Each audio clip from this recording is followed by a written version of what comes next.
Could you talk about an experience you've had in your life, perhaps with a spiritual teacher, that impacted you deeply? Well, the most recent one that was most impactful was recovering from medication side effects following my kidney transplant, and being in a state of sleeplessness, exhaustion, irritability, emptiness for the better part of 5 years.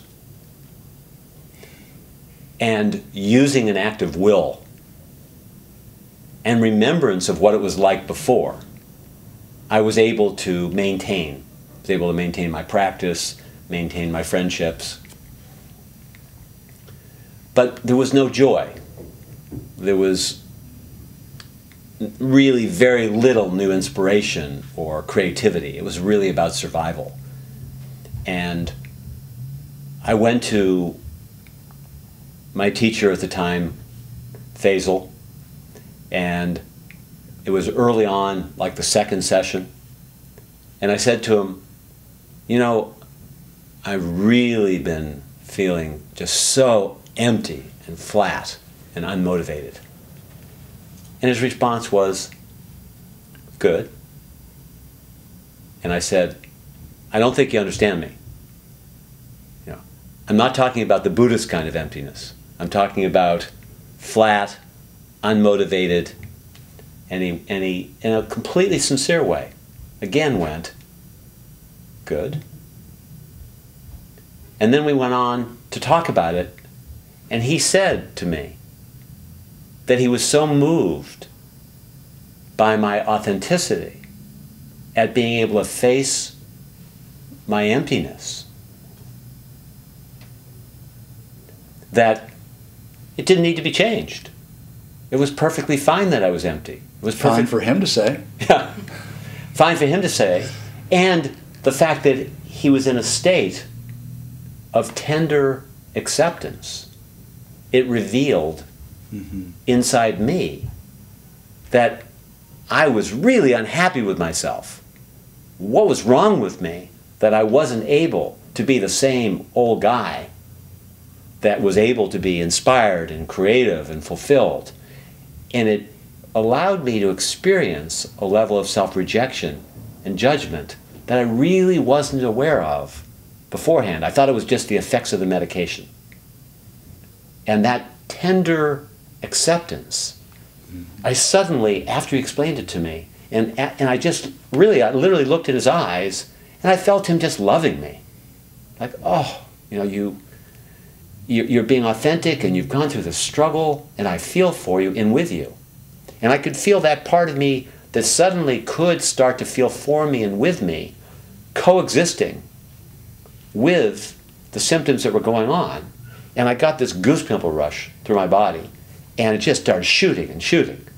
And it was just an experience of well-being, that I could love myself.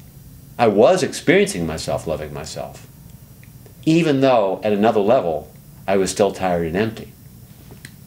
That was the beginning, because he was always, continuously meeting me with that kind of tender acceptance. And that tender acceptance really was the healing experience itself. And it was like suddenly you're living in a color that's blue and suddenly you're seeing a color red. It was like that kind of demarcation. I needed to feel the contrast of feeling and being. And it became evident that what I was really most suffering from was being critical towards myself in a very subtle way that I couldn't see, even though I had been teaching it for years. So the experience was one that was very subtle, but permanent. And from that time on, there's been an internal experience of tenderness, ready to greet me much more frequently than ever before. no matter what state I've been in. There's been that quality that's been more available. You're describing a person that was able to mirror, that was open enough, and in that moment you were, to mirror a part of you. That, to me, you're describing the paradox. He mirrored your self-rejection. It wasn't just medication.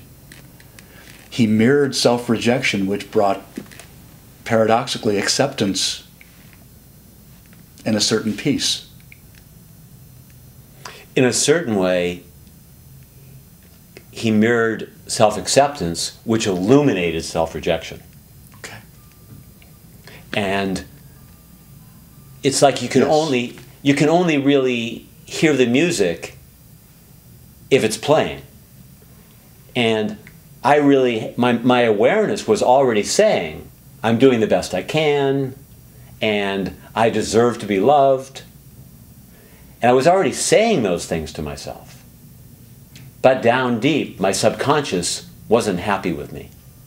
Down deep, I thought I was doing something wrong.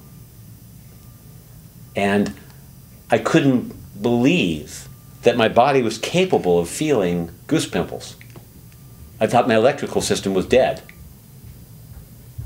So it became obvious that it was a level of self-compassion and self-tenderness that was missing. And like you're saying, the self-rejection was exposed for what it was.